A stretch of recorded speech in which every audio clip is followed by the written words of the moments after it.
So yun guys, ito yung ating power supply ng ating Mindray SB300 guys, dati na pinalitan ko. So i-repair ko siya ngayon. So ito yung problema nito guys, ito yung pumuputok yung line fuse na dalawa. Pinaka main fuse. Pero yung onboard fuse niya, yan, dalawang yan, hindi sa pumuputok. So chinik ko yung kanyang rectifier. Yung rectifier niya is goods naman. So goods naman yung kanyang rectifier guys. Pero pag sinukat mo siya dito sa onboard, positive negative is short circuit siya. So ayan, tingnan natin.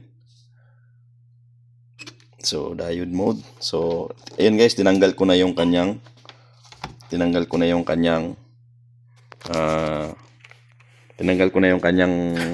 rectifier. So akala ko kasi shorted yung ating rectifier, pero nung tinanggal ko yung ating rectifier, good naman. So ito yung ating rectifier na tinanggal. So positive negative siya. So ito positive niya. Yan. Yung positive side is yung may gatla. Ayan. Pag sinukat ko naman siya, wala sang reading. Pag ni-reverse ko naman siya, meron siya. So ito goods to. Goods. So ito, meron, reverse, wala. Ito, wala, reverse, meron. So okay yung rectifier natin guys. So dito, sa mismong tanggalan natin ng rectifier dito guys, ito. So yung positive negative niya dito is shorted. So yan o. Shorted. So dapat yan, hindi yan shorted guys. Yan. Shorted. Pero dito sa niya, line, easy line. So goods. Wala sang resistance. Kahit i-reverse mo pa yan. So ito lang yung positive negative ang may problema. So nandito tayong problema sa secondary guys. So secondary ang may issue natin sa ating guys, power supply. So good yung ating rectifier.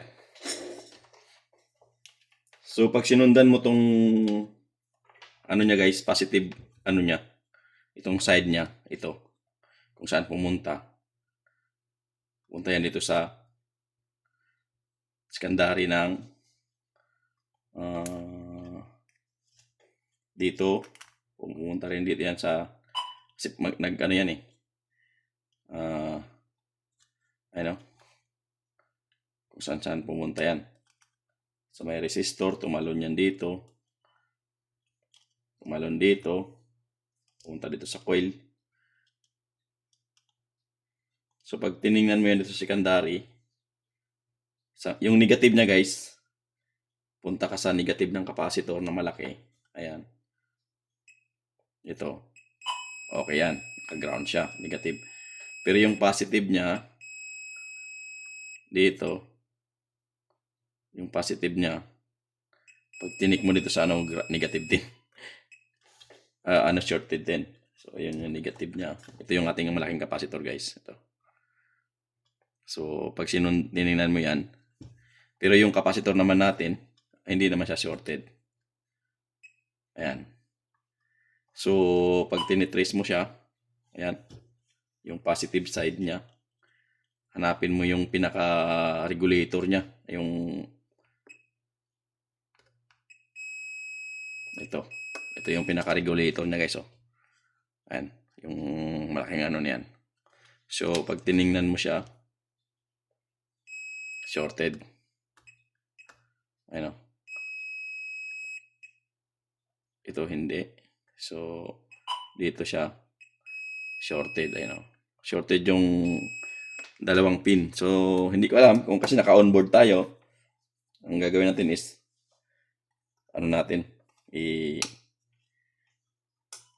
yan natin guys. Tatanggalin natin para sure ball.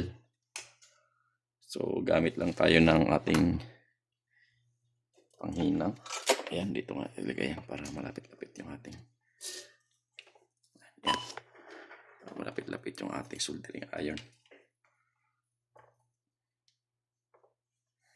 So, gamit ako ng medyo malakas mag-init na guys. Malakas mag-init na panghinang kasi tigas to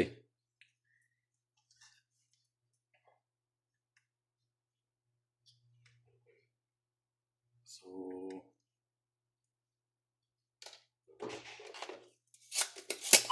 ang gamit ko lang is yung Soldapult ko na luma.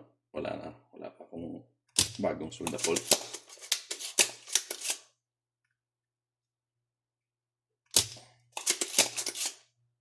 Kailangan kasi lakas mag-init yung panghiga mo dito.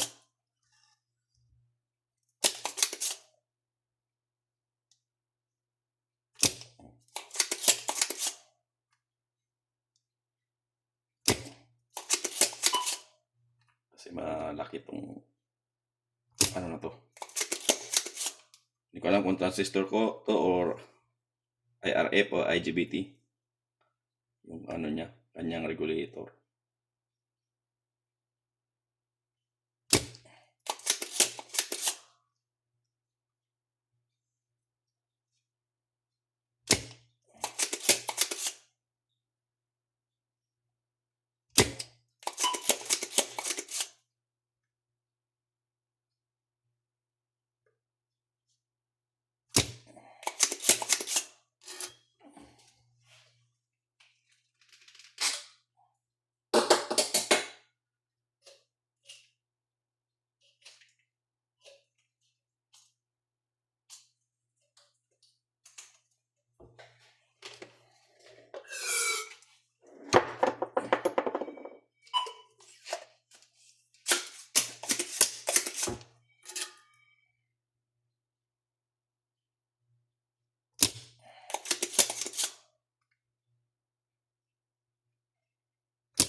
So, hindi natin mahila yan kasi yung tornilyo. So, tanggalin talaga natin yung buong, pati kasama yung heatsink guys. Kaya lang meron siyang kasamang isang diode din sa kabilang side. So, tanggalin lang natin yan.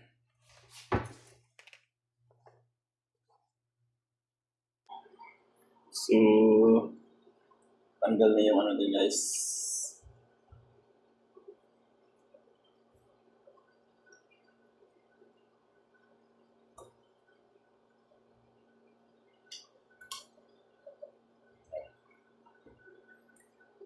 Tanggal yung ating ano pa to guys, value niya. Ayan. Ayan guys, value niya. 26 nm 60N. So 2660. So 26 mga ano to guys, 20 ampere 600 volts na ano sa MOSFET na in channel. So titingnan ko sa akin.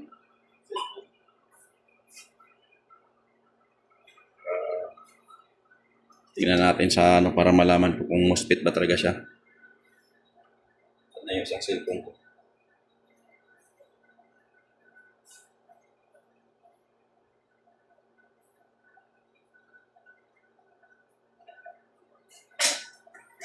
So, tingnan ko lang yung aking datasheet.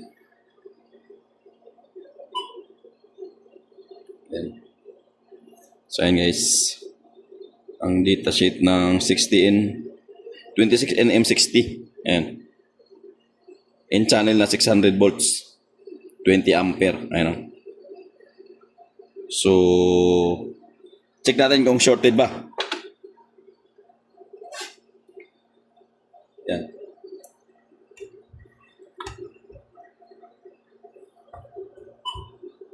So, unahin muna natin dito guys. Tingnan muna natin dito sa PCB. Diode mode. So, positive, negative.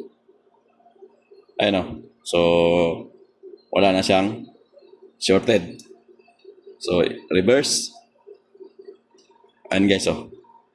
Wala siyang shorted. Makita mo na yung ating ano. Ayan o.